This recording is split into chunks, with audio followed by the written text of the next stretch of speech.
teman-teman, kembali lagi bersama saya Maura Alifa. Di video kali ini kita akan membahas tentang teori feminisme. Sebelum kita mengkritik dan menganalisis sebuah karya sastra dengan teori feminisme, sebaiknya kita harus mengetahui dulu apa itu teori feminisme. Feminisme adalah gerakan persamaan antara laki-laki dan perempuan di segala bidang baik politik, ekonomi, pendidikan, sosial, dan kegiatan terorganisasi yang mempertahankan hak-hak serta kepentingan perempuan. Feminisme merupakan kesadaran akan penindasan dan pemerasan terhadap perempuan dalam masyarakat, baik di tempat kerja dan rumah tangga. Teori feminisme berbeda dengan kebanyakan teori sosiologi dalam berbagai hal. Teori ini adalah pemikiran sebuah komunitas interdisipliner yang tidak hanya mencakup para sosiolog tetapi juga sarjana dari disiplin lain seperti penulis kreatif dan aktivis politik. Dalam ilmu sastra, feminisme ini berhubungan dengan konsep kritik sastra feminis, yaitu studi sastra yang mengarahkan fokus analisis kepada wanita. Feminisme secara umum membahas masalah mengenai perempuan yang dikaitkan dengan emansipasi. Gerakan menuntut hak perempuan sama dengan hak laki-laki dalam berbagai bidang. Namun, bahwasannya feminisme bukanlah pemberontakan pada perempuan sebagai upaya melawan kodrat perempuan seperti dalam rumah tangga dan perkawinan, melainkan lebih sebagai upaya untuk mengakhiri penindasan, kekerasan, dan eksploitasi yang terjadi pada perempuan saat ini. Setelah kita mengetahui tentang teori feminisme, di sini saya akan menganalisis sebuah novel yang berjudul Secuil Hati di Teluk Edan, karya Fanny Krisma.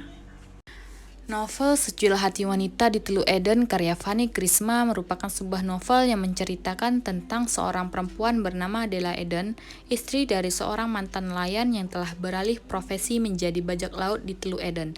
Della Eden sering ditinggal oleh suaminya berlayar ke laut. Semenjak menjadi bajak laut, kehidupan dan sikapnya sangat berubah kepada Della, sering berbuat kasar, bengis, dan bertindak semena-mena, sehingga Della merasa siksa batin maupun fisik dari suaminya.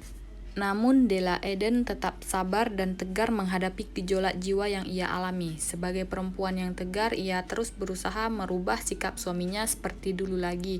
Walaupun hidup menjadi seorang nelayan yang ekonominya tidak berkecukupan, tapi penuh kasih sayang dalam keluarganya. Bentuk-bentuk ketidakadilan gender tokoh utama dan bentuk-bentuk perjuangan tokoh utama untuk melawan penindasan dalam novel Secuil Hati Wanita di Teluk Eden karya Fanny Krisma merupakan masalah dalam penelitian ini, karena sesuai dengan isi cerita dalam novel yang berkaitan dengan konsep dasar feminis, yaitu pergerakan perempuan yang merasa tertindas untuk berjuang memperoleh kesetaraan gender atau melawan penindasan. Bentuk-bentuk ketidakadilan gender yang dialami oleh tokoh utama dalam novel Secuil Hati Wanita di Teluk Eden karya Fanny Krisma adalah sebagai berikut. Stereotip atau pelabelan negatif, yaitu tokoh utama Della Eden dituduh berselingkuh oleh suaminya. Tokoh utama dituduh berbohong oleh suaminya. Kekerasan berupa kekerasan domestik dan kekerasan publik. Kekerasan domestik yang dialami oleh Della Eden berupa kekerasan fisik. Ia ditampar oleh suaminya. Della Eden dikurung di dalam kamar mandi oleh suaminya, mendapat perlakuan kasar dari sang suami saat hamil, dan kekerasan emosional. Della Eden dibentak dan diancam oleh suaminya.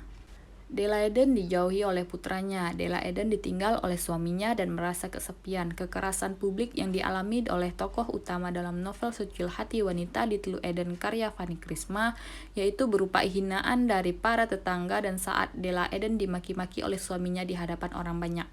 Bentuk-bentuk perjuangan tokoh utama untuk melawan penindasan dalam novel Secuil Hati Wanita di Teluk Eden karya Fanny Krisma berupa pemberian pemahaman kepada sang suami dan anaknya agar mereka bisa memahami perasaan dan keadaan Della Eden yang sedang merasa tertindas atas perubahan sikap suaminya dan anak yang menjadi kasar, semena-mena, dan tidak memperdulikan kondisi Della yang sedang hamil.